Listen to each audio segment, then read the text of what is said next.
After Joseph reveals his identity to his brothers, he and Pharaoh send for his father Jacob. Jacob agrees to go to Egypt. After he arrives there with his descendants, a meeting is set up between him and Pharaoh. Their conversation, as reported in Genesis chapter 47, goes something like this. Joseph props Jacob up before Pharaoh. Jacob says, "Hello, Your Majesty." Pharaoh asks, "How old are you?" Jacob answers, "I am 130 years old. I had a short and difficult life, not living as long as my forefathers in their sojourn on earth. Goodbye, Your Majesty." And he leaves.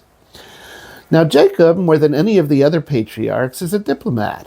He is most adept at dealing with difficult people.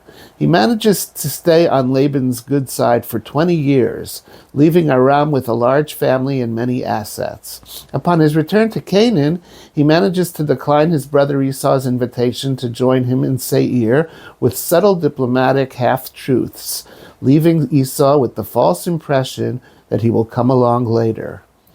That is why his conversation with Pharaoh in this week's Torah portion is so surprising. It is the opposite of what we would expect from a seasoned diplomat called up to thank his royal host, the most powerful man in the world, who has just offered to save his life and his family and provide them with all they need. Where are the gifts, the flattery that accompanied his encounter with Esau years earlier? And what he said is barely comprehensible. Yes, Jacob led a difficult life, but why is that Pharaoh's business? And as far as lifespan is concerned, it is true that Pharaoh asked his age, and Jacob answered. But the comparison with the lives of his fathers makes no sense. Who is to say that his life would end up being shorter than theirs? I think the answer to these questions can be garnered from other verses in the Parashat. Jacob does not go to Egypt for the food. Jacob agrees to go in order to see Joseph one last time. The language indicates that Jacob expects that he will visit Joseph and return to Canaan. God confirms his initial decision and reinforces it, telling Jacob, "I will accompany you down to Egypt, and I will bring you back up to Canaan, and Joseph will be there to shut your eyes at death." Hearing this, Jacob undoubtedly thought it meant that God would accompany him down to Egypt and then bring Jacob, Joseph, and the whole family back to Canaan, where Jacob would die in Joseph's presence, Joseph having joined the family permanently in Canaan. But as soon as Jacob arrives in Egypt, he sees that this is not to be the case. He and his family are given what seems to be a permanent homestead in Goshen. Joseph has no intention of leaving his cushy job. Pharaoh even suggests employment for Jacob's other sons. Jacob has no interest in a palace visit, no interest in power, no interest in charming Pharaoh. God's plan, as he now understands it, seems pointless to him.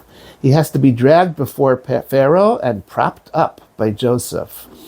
All Jacob wanted was to lay eyes on Joseph and return to Eretz Yisrael. Once again, he is being forced away from Eretz Yisrael, this time permanently. He loses his will to live and expects to die shortly, now that he knows he will die in Egypt. After a 20-year exile in Aram, Jacob finally settled down at home in Canaan. As Rashi says in the beginning of Parashat Vayigash, all Jacob wanted was to settle down in peace, but he was suddenly confronted with the Joseph trouble. Now, in Parashat Vayigash, Jacob realizes that the Joseph trouble is not even over yet. It means another 17 years in another foreign land and death there. All he can do is complain about his short and troubled life.